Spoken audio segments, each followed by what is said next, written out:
여러분 한번 생각해 보십시오. 올림픽에서 메달을 딴 메달리스트 중에 누가 가장 아쉬워하던가요? 그 메달을 딴 사람입니까? 은메달입니까? 동메달입니까? 네. 미국의 심리학자 빅토리아 매드백 연구팀에서 1992년 몬트리올 올림픽에서 메달을 딴 수상자들의 표정을 분석했습니다. 당연히 금메달을 딴 사람이 가장 기뻐했습니다. 그런데 흥미로운 것은 은메달보다 동메달이 더 기뻐하더라는 것입니다.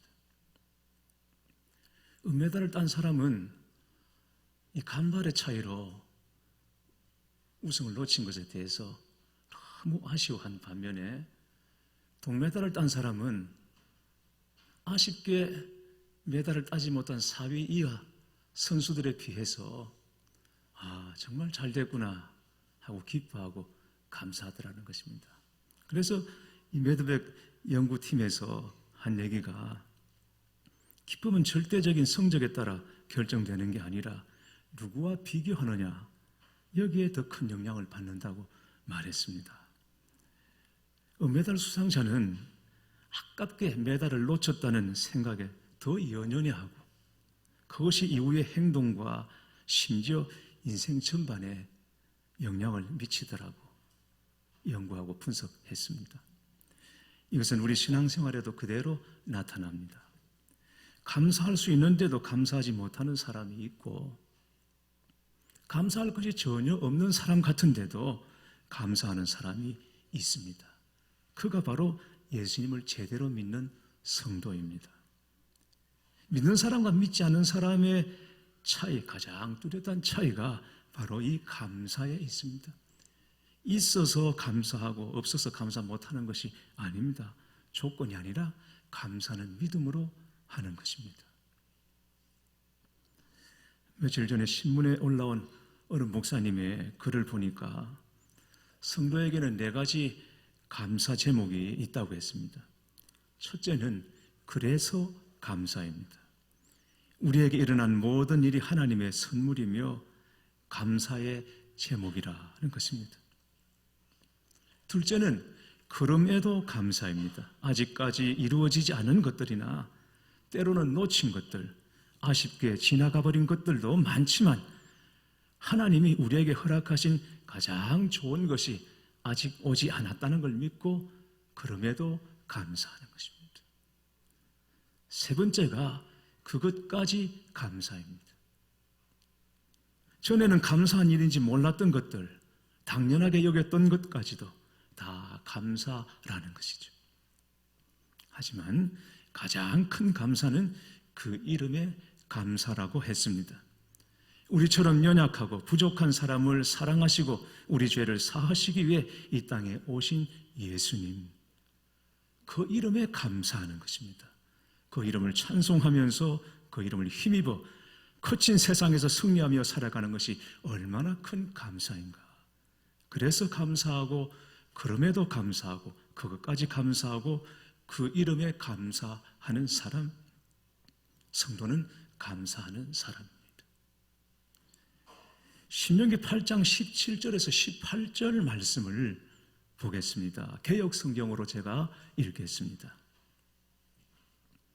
또 두렵건대 내가 마음에 이르기를 내 능과 내 손의 힘으로 내가 이 재물을 얻었다 할까 하노라.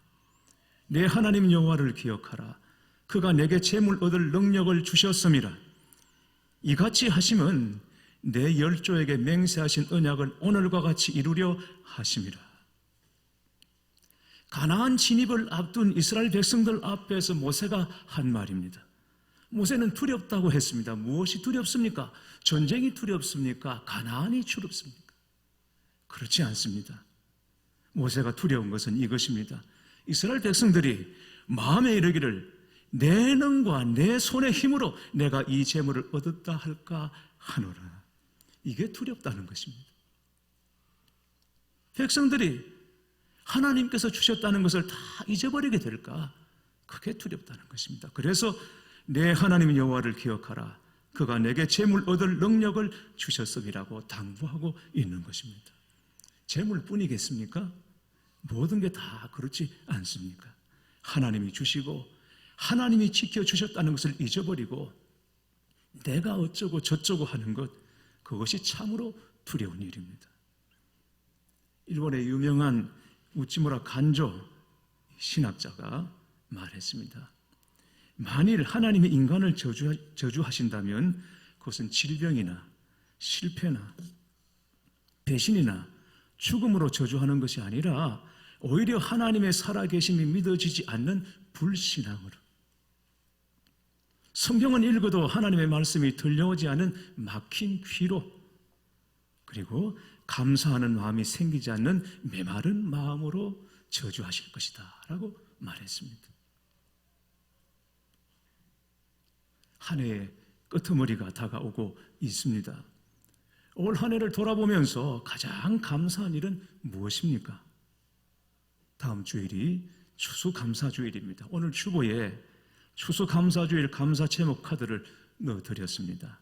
온 가족이 한 주간 기도하면서 감사 제목을 적어서 정성껏 하나님 앞에 봉헌해 드리시기를 바랍니다. 그러면 하나님께서는 왜 이렇게 감사를 강조하는 것일까요? 만약에 누가 여러분에게 나에게 감사하십시오, 왜 감사를 안 합니까? 그렇게 말한다면 여러분 마음이 참 불편하겠죠. 참 별스러운 사람이다라고 생각할 것입니다. 그런데도 하나님은 무조건 감사하라고 말씀하십니다. 하나님께서 감사라는 말씀은 하나님의 명령입니다. 명령이니까 강제성을 띠고 있습니다. 사실 우리는 이런 강제성에 불편함을 느낍니다. 우리는 다 풀이하고 싶지 뭔가 우리를 강제하는 것을 받아들이지 못합니다. 탐탁지 않게 생각하죠. 그러나 여러분, 어린 시절을 한번 생각해 보십시오. 우리는 어린 시절 부모님이나 어른들의 말씀을 듣고 자랐습니다. 그러나 그 시절에는 그 말씀들이 다 고깝게 들렸고 잔소리로 다 들렸습니다. 그래서 제발 잔소리 하지 말라고, 내가 알아서 한다고, 우리가 다 그렇게 지나왔습니다. 그런데 지금 생각하면 그 말씀들이 얼마나 구구절절 옳은 말씀들이었는지 이제야 깨닫고 옳았다고 맞다고 고맙다고 얘기하고 싶지만 부모님들은 이미 떠나가고 안 계시니 그게 안타까울 뿐이죠. 부모는 자녀에게 가장 좋은 길을 가르쳐 주는 게 당연합니다. 하물며 너무 좋으신 우리 아버지 하나님은 얼마나 더 그러하시겠습니까? 더구나 감사는 하나님과 자녀 사이의 비밀입니다. 여러분 성경을 한번 보십시오. 하나님께서 감사를 할 때 믿는 자에게, 자녀에게 감사라고 했지 이방인들에게 감사라고 한 적이 없습니다. 감사는 믿는 자들이 하는 것입니다. 무슨 까닭입니까? 믿는 사람들에게 감사는 곧 능력이기 때문에 그렇습니다. 정말 우리에게는 능력이 필요합니다. 목회를 하는 제게도 능력이 필요하고 믿음으로 험한 세상 살아가시는 여러분에게도 능력이 필요합니다. 그런데 그 능력이 어디서 솟아나겠습니까? 어디서 떨어지겠습니까? 능력은 오직 감사에서 옵니다. 오병이어 기적을 한번 생각해 보십시오. 예수님께서 보리떡 5개와 물고기 2마리로 5,000명을 먹이신 놀라운 기적입니다. 이 일이 어떻게 일어났습니까? 예수님과 제자들에게는 먹을 것이 없었습니다. 5,000명은커녕 한두 사람이 겨우 먹을 만한 떡 5개, 물고기 2마리 뿐이었습니다. 한 아이가 자기 먹을 것을 가지고 온 한 끼 식사였습니다. 이 궁핍한 상황에서 예수님은 제자들을 시켜서 무리들을 100명씩 50명씩 둘러 앉게 만들었습니다. 그리고 나서 예수님은 떡 5개와 물고기 2마리를 가지고 하늘을 우러러 축사하셨습니다. 여기 축사라는 말이 감사 기도라는 뜻입니다. 여러분 한번 상상해 보십시오. 양손에 떡 5개와 물고기 2마리를 들고 하늘을 바라보시고 감사 기도를 드리시는 예수님. 이것이 바로 5천 명을 먹이신 기적의 출발점이었습니다. 감사가 능력인 것입니다. 감사하는 자에게는 감사할 일들이 더 많이 생기도록 역사하십니다. 예수님께서 죽은 나사로를 다시 살리셨습니다. 그런데 죽은 지 이미 나흘이나 된 나사로 무덤 앞에서 예수님이 제일 먼저 하신 일이 무엇이었습니까? 하나님께 감사하셨습니다. 요한복음 11장 41절 보니까 예수께서 눈을 들어 우러러 보시고 이르시되 아버지여 내 말을 들으신 것을 감사하나이다. 하늘을 우러러 하나님 아버지께 감사하시는 예수님이었습니다. 떡 5개와 물고기 2마리로 5천 명 먹이실 때 그 모습과 똑같지 않습니까? 지금 처한 상황이 인간적으로는 도저히 어찌할 수 없는 상황입니다. 이미 죽은 지 나흘이나 지난 시체를 가지고 뭘 어떻게 하시겠다는 것입니까? 그러나 예수님은 그 상황을 보시지 않고 하늘을 바라보셨습니다. 하나님께 시선을 집중하셨습니다. 그리고 하나님께 감사하셨습니다. 아직까지 나사로가 살아난 것이 아니었습니다. 그럼에도 불구하고 내 말을 들으신 것을 감사하나이다. 하늘 아버지께 감사하셨습니다. 죽은 나사로가 다시 살아난 것은 감사로 행하신 능력이었습니다. 아버지여, 내 말을 들으신 것을 감사하나이다. 하나님께서 여러분 기도를 들으신 것을 감사하시기 바랍니다. 하나님께서 지금도 여러분의 기도를 듣고 계신 것을 믿고 감사하시기 바랍니다. 그리고 오늘 본문 이 말씀에 나오는 베드로도 그랬습니다. 바울이 죄수의 몸으로 압송이 되어 로마로 가고 있습니다. 가는 중에 지중해에서 광풍 유라굴로가 일어났습니다. 배 안에 276명이 타고 있습니다. 그들은 14일 동안 계속된 거센 폭풍 앞에서 속수무책이었습니다. 나중에 살소망이 다 끊어지고 말았습니다. 그때 하나님께서 바울에게 나타나셔서 말씀하십니다. 죽지 않는다. 너는 절대 죽지 않는다. 이 풍랑 때문에 네가 어떻게 되지 않을 거다. 너는 반드시 로마로 갈 것이고 가이사 앞에 설 것이고 너를 통해서 내 복음이 전해질 거다. 뿐만 아니라 너 때문에 이 배에 타고 있는 너를 제외한 275명도 죽지 않을 거라고 하나님께서 바울에게 말씀하셨습니다. 하나님의 위로의 힘을 얻은 바울은 사람들에게 용기를 북돋아 주었습니다. 지난 14일 동안 폭풍우 때문에 사람들은 마음을 졸이며 아무것도 먹지 못했습니다. 바울은 이들에게 음식을 먹고 기운을 차리라고 권면합니다. 그리고 나서 자신이 먼저 떡을 떼어 먹습니다. 그런데 바울이 먹은 이 떡은, 이 식사는 단순한 식사가 아니었습니다. 오늘 본문 35절 36절 보면 떡을 가져다가 모든 사람 앞에서 하나님께 축사하고 떼어 먹기를 시작하며 그들도 안심하고 받아 먹으니, 여기도 축사했다는 말씀이 있죠. 하나님께 감사했다는 것입니다. 바울은 먹을 것을 가져다가 먼저 하나님께 감사했습니다. 그리고 떼어 먹었습니다. 그러자 배 안에 있는 사람들도 다 떡을 받아 먹기 시작했습니다. 마치 지금 우리가 성찬식을 행하는 모습과 비슷합니다. 폭풍을 만나 14일 동안 바다를 표류했던 배 안에서 먹는 식사였습니다. 그 장면을 여러분 한번 상상해 보십시오. 바울은 절망의 한복판에서 하나님께 떡을 가지고 먼저 감사했습니다. 그리고 자기가 먼저 그 떡을 떼어 먹고 배 안에 있는 모든 사람들에게 나누어줘 먹겠습니다. 그들도 안심하고 받아 먹으니. 배 안에는 선장도 있고 선원들도 있습니다. 나름 유능하고 숙련된 사람들입니다. 또 호송하는 군인들도 있습니다. 용맹한 사람들입니다. 그들 속에 바울은 죄수의 몸으로 끌려가고 있습니다. 배 밑창 한 구석에 쭈그리고 앉아있는 바울은 아무런 힘도 없는 사람입니다.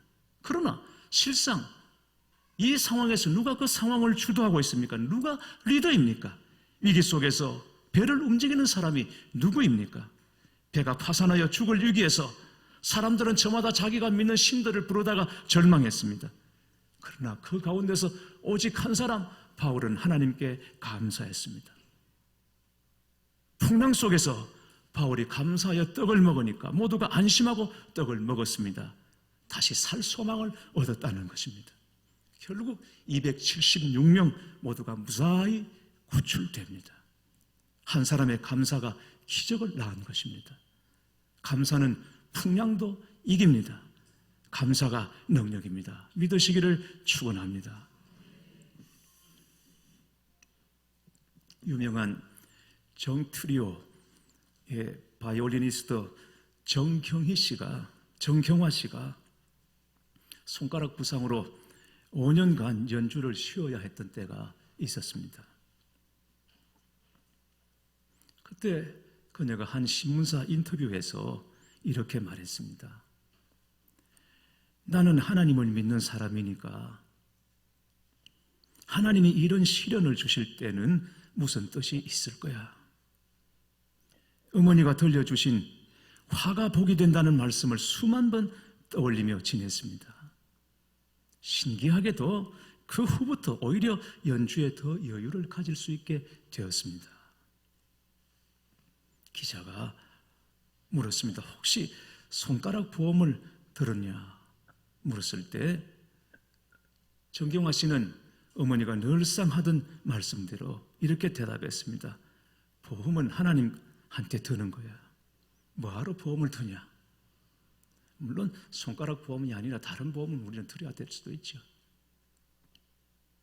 TV 프로그램에 출연했을 때도 갑작스런 부상을 어떻게 이겨내냐는 질문에 똑같이 대답을 했습니다. 저는 부모님에게 신앙을 물려받았습니다. 힘든 일이 오히려 좋은 일이 된다고 교육을 받았습니다. 항상 이것도 하나님의 뜻이겠지라고 받아들였습니다. 이렇게 간증을 하니까 사회자가 어떻게 그럴 수가 있냐고 물었습니다. 그러자 정경화 씨가 이렇게 대답합니다. 믿는 사람은 감사하는 게 첫째입니다. 감사와 사랑, 이 두 가지예요. 신앙생활 시작한 지 얼마 되지 않은 우리 교우 한 분의 이야기입니다. 최근에 직장에서 동료로부터 마음에 큰 상처를 받았다고 합니다. 나는 지금까지 나름대로 착하게 살아왔는데 왜 이런 일이 생기는 걸까? 내가 남을 해코지 한 것도 없고 남에게 피해를 입힌 것도 없고 나름 착하게 살아왔는데 내가 왜 이런 일을 당해야 하나? 하나님에 대해 원망하는 마음이 생기더랍니다. 그래서 처음으로 하나님 앞에 눈물을 흘리며 푸념을 하는데 몇 년 전 우리 교회 처음 오던 날 저녁 예배를 드리는데 말씀 듣고 찬양하고 불 끄고 기도하는 중에 울면서 기도하는 성도들이 눈에 보이더랍니다. 그때 저분들은 뭐가 저렇게 힘들어 울면서 기도를 할까? 참 이상하다 생각했답니다. 그런데 자신도 어려움을 겪게 되면서 처음으로 하나님 앞에 믿고 난 다음에 처음으로 울면서 기도를 했답니다. 기도하다가 그때 이래서 그 성도님들이 울면서 기도를 했겠구나. 이해가 비로소 되더랍니다. 그러면서 그래, 내 신앙도 그분들처럼 자라고 있는 거지. 내 신앙도 이렇게 자라고 있구나. 울면서 감사하게 되었다고 합니다. 여러분 그렇지 않습니까? 정말 감사가 능력이 아닙니까? 어려워도 힘들어도 시련을 만나도 울어도 그래도 감사하다는데 세상이 우리를 뭘 어떻게 할 수가 있겠습니까? 금년 한 해를 살아오면서 우리는 수도 없이 많은 유라굴로를 만났습니다. 인생의 폭풍우를 경험했습니다. 그런데 지금 우리가 여기에 있습니다. 죽을 고비를 넘겼고 살 소망이 없었던 때도 있었습니다. 하지만 지금 이렇게 살아계신 하나님을 찬미하고 예배할 수 있습니다. 하나님은 우리의 찬양과 감사를 받으시기에 합당하신 한 분 하나님이십니다. 그런데 추수감사절에는 감사와 더불어 중요한 메시지가 하나 더 있습니다.